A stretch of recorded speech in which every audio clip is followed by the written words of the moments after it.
Bom dia, queridos, graça e paz do Senhor para com você, para com sua família, para com cada um de nós.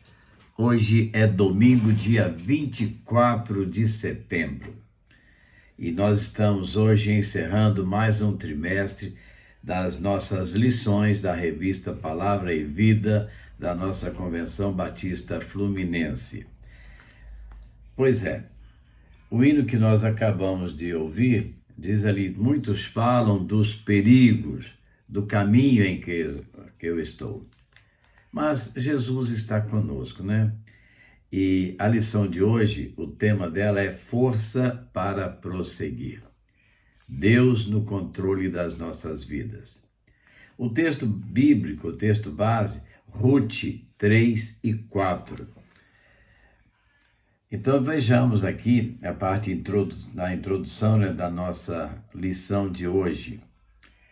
Os capítulos finais de Ruth revelam um suspense à medida que o texto bíblico avança. Até então, a história havia sido de pessoas comuns e seus altos e baixos ao longo da complexidade de suas vidas e a maneira exemplar com que encaram os fatos. Mas o capítulo 3 está cheio de suspense. A pergunta é: será que os três continuariam a agir de maneira reta, mesmo em meio a circunstâncias questionáveis? O que ficará evidente nestes personagens é a força que carregam para prosseguir em suas vidas. Na mesma medida em que agem legal, genuína e responsavelmente, revelam como buscaram saídas para as encruzilhadas, que a vida lhes legou, deixando exemplo de fé e perseverança. Eles prosseguiram. Então vamos à primeira parte da nossa lição: a busca pela redenção. Esse capítulo contém um antigo costume que pode parecer estranho para nós, e seus significados mais completos desconhecido. O que está implícito é que Boaz compreendeu a atitude admirável de Ruth como uma proposta de casamento honrosa e nada lícita, e que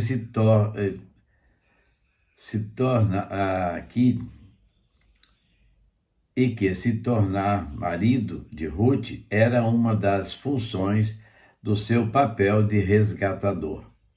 Fica claro, no entanto, que ela se coloca numa situação comprometedora e vulnerável. Afinal, o encontro com Boaz acontece perto da meia-noite.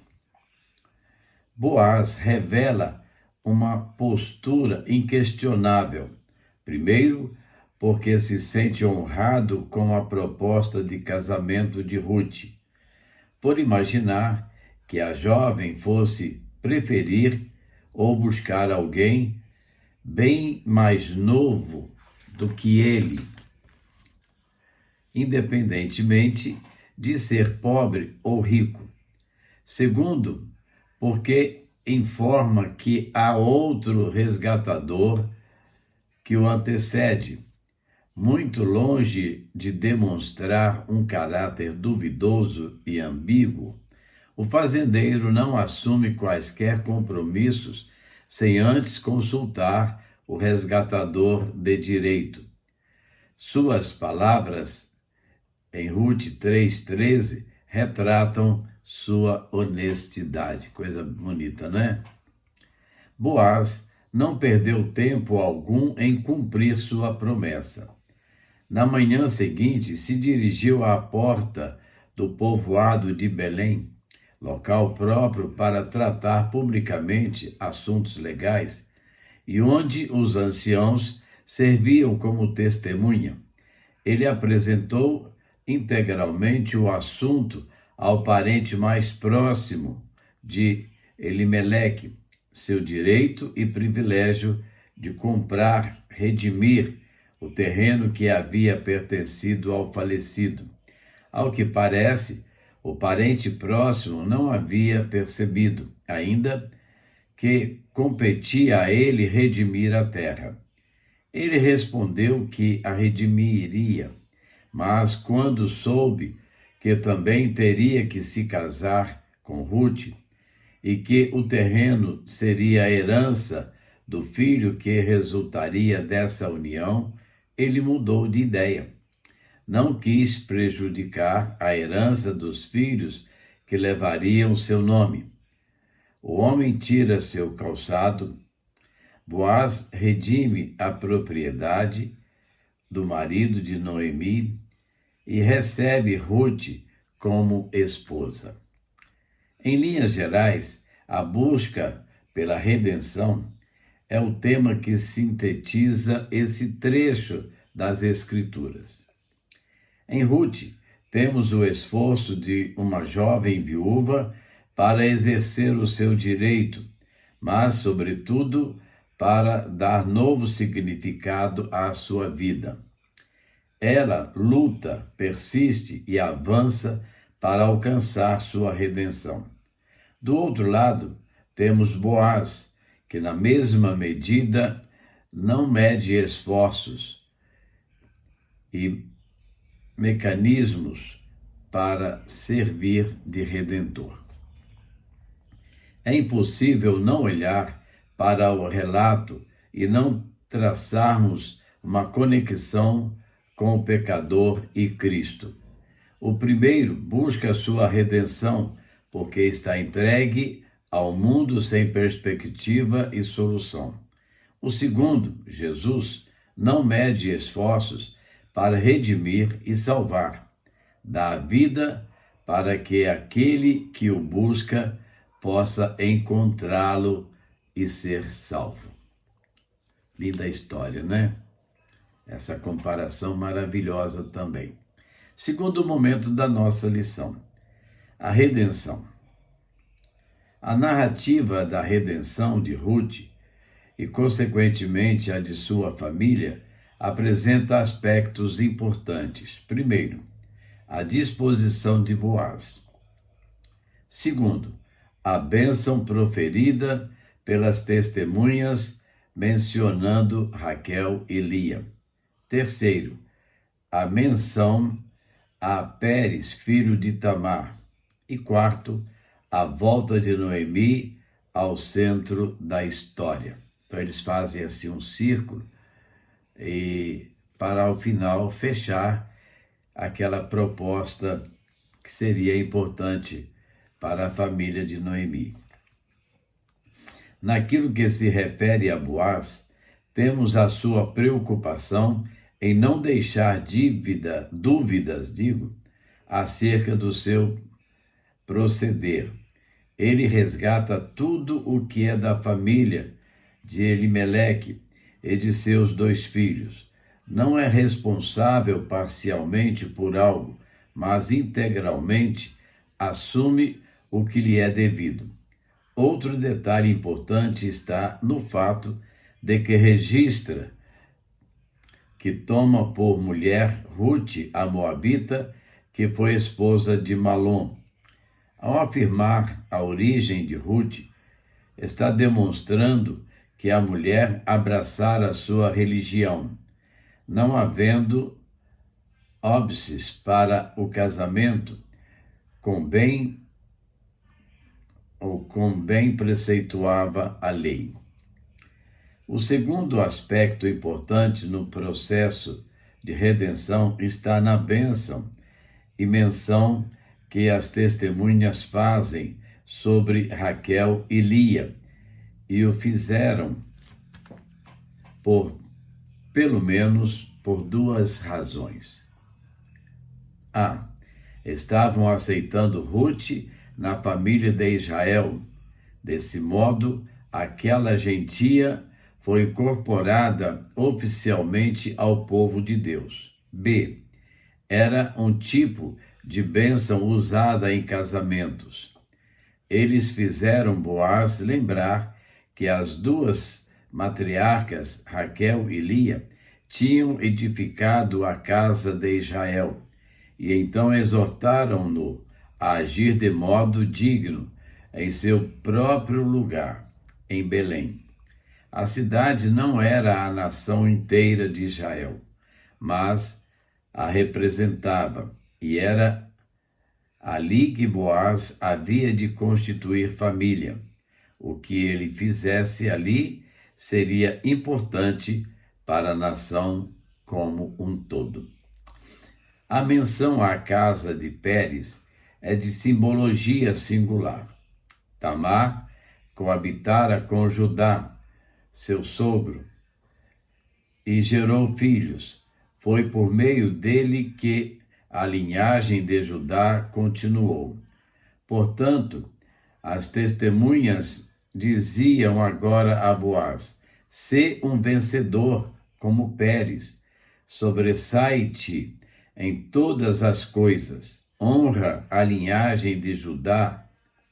Naturalmente, conforme veremos logo adiante, o filho de Boaz deu continuidade à linhagem de Pérez, e dessa linhagem foi que vieram tanto Davi quanto Jesus. Como Deus trabalha a sua história, né? Finalmente, o último aspecto a ser destacado é o de retorno de Noemi ao centro da narrativa após o nascimento da criança. Ela toma em seus braços o pequeno menino como se fosse sua mãe. O autor nos leva ao ponto em que Noemi estava desesperada por causa de seus 2 filhos e nos leva até ao ponto em que ela segura o recém-nascido, o filho de Ruth e Boaz. Todos os problemas do capítulo 1 foram solucionados e chegaram a um final feliz. Oportuno observar como o Senhor foi tratado e intervindo em cada momento da vida daquela família. Ao final, temos que nossa confiança em Deus deve ser permanente.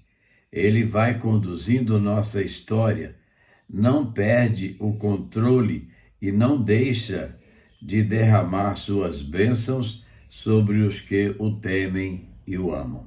Aí vem uma pergunta: você é temente a Deus? Você ama a Deus?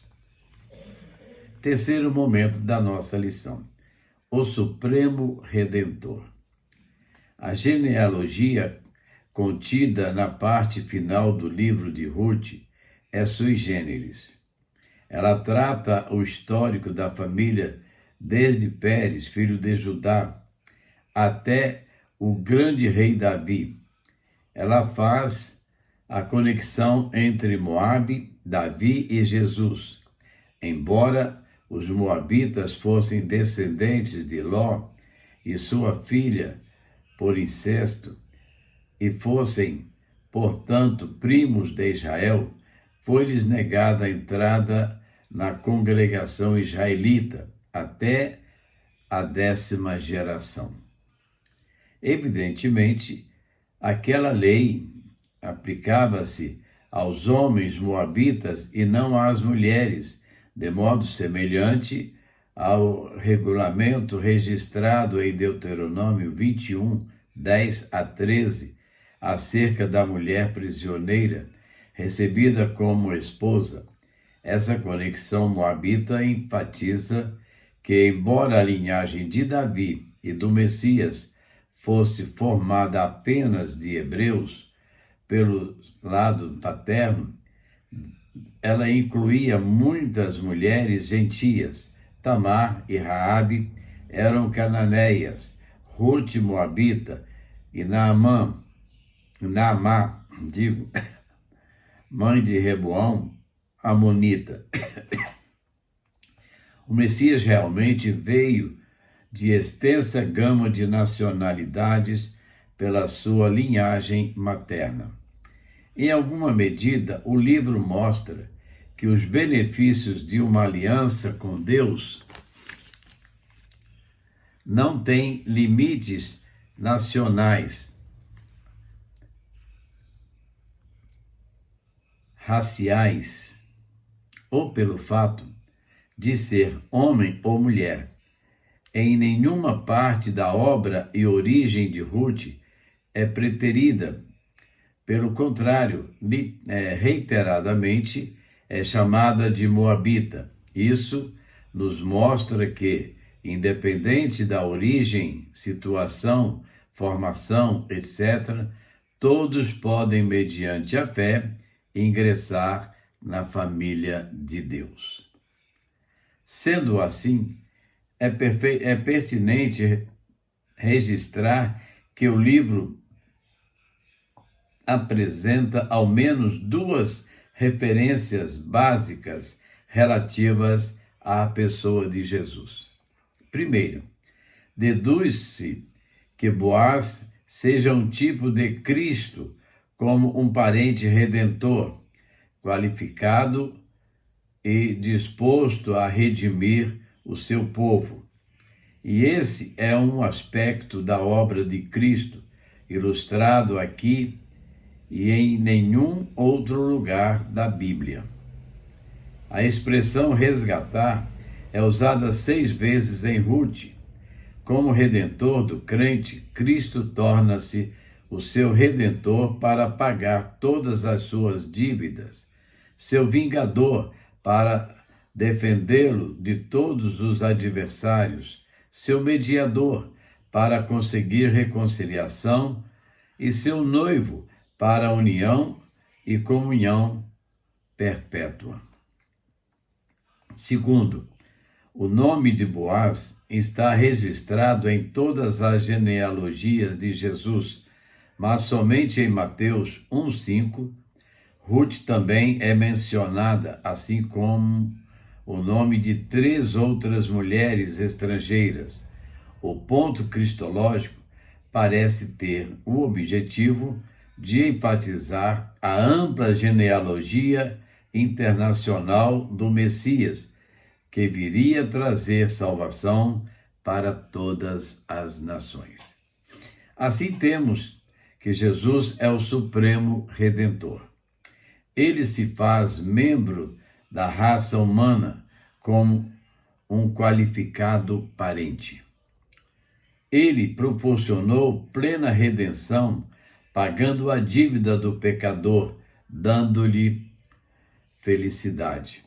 E terceiro, ele é o genuíno e adequado mediador de cada pessoa. E quarto e último, ele é o típico noivo, tomando a noiva gentia a quem calorosamente dá acolhida e sustento. Conclusão. A força para prosseguir é evidente nas páginas de Ruth. Ela perseguiu sua redenção, o seu resgate, não desistiu até que isso se contradizesse. Uma vez que temos as promessas da palavra de Deus, devemos fazer o mesmo. Em primeiro lugar, porque também fomos resgatados. Assim como Ruth, éramos estrangeiros, distantes das leis e preceitos do Senhor. Fomos encontrados e abraçados pela família de Deus. Por outro lado, devemos prosseguir, porque não somos do povo que volta atrás. Quando as coisas começam a dar errado, Ruth poderia ter retrocedido em sua fé, mas ela avançou resoluta e dignamente na presença do Senhor. Sejamos nós, servos do Senhor, neste tempo, pessoas que vivem agradecidas pelo resgate e firmes sem retroceder. Lição maravilhosa, né? Como nos traz tantas coisas boas estas palavras que vêm assim edificar as nossas vidas. Vamos orar? Nosso Deus e Pai, muito obrigado, Senhor, porque o Senhor nos tem dado ensinamentos necessários para as nossas vidas, para entendermos a conexão do passado com o presente e para avançarmos neste mundo tão cheio de conturbações, de pecados, de omissões, e assim sermos vitoriosos com Cristo, alcançando a vida eterna que Ele nos ofereceu na cruz. Obrigado, Senhor, porque o Senhor nos tem abençoado. Obrigado, Deus, por tudo que o Senhor nos tem concedido. Obrigado por nossas famílias. Abençoa, Senhor, os nossos filhos, nossos netos. Abençoa a nossa bisneta. Abençoa, Senhor, aqueles que estão precisando da ajuda do Senhor, quer necessitados, quer desesperados, quer enlutados, quer enfermos. Que a graça e misericórdia do Senhor possam alcançar cada um daqueles que necessitam do Senhor. Muito obrigado, Pai, porque o Senhor tem sido um Pai bondoso para nós. Usa-nos, ó Deus, na divulgação da Tua palavra e que possamos ser bênçãos para outras vidas que também precisam do Senhor.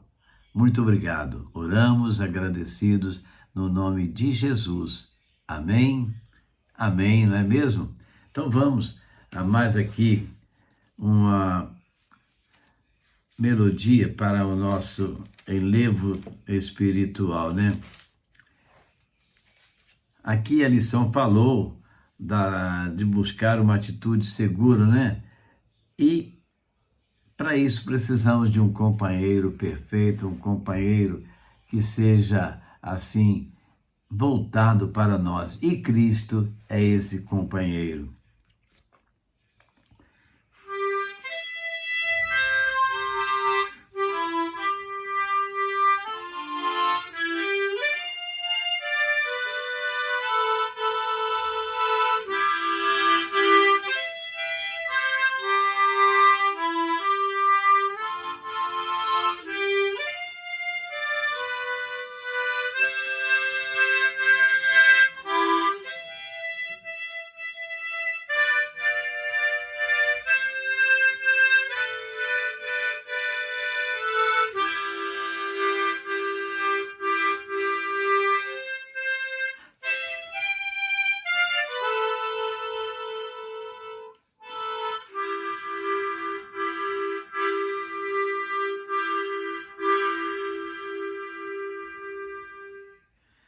Se tivermos em dificuldades, Ele vai sustentar as nossas mãos, como diz lá no profeta Isaías.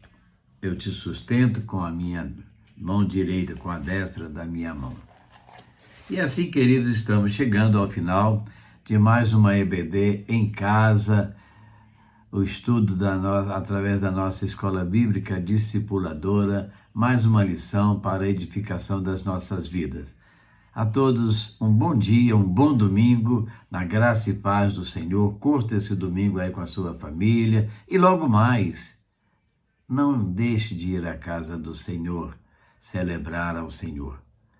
Vá à sua igreja e ali, junto com seus irmãos, celebre ao Senhor num culto de adoração a Deus. Amém? Bom dia para você e até amanhã, se Deus nos permitir, quando traremos uma nova reflexão para as nossas vidas. Que o Senhor nos abençoe.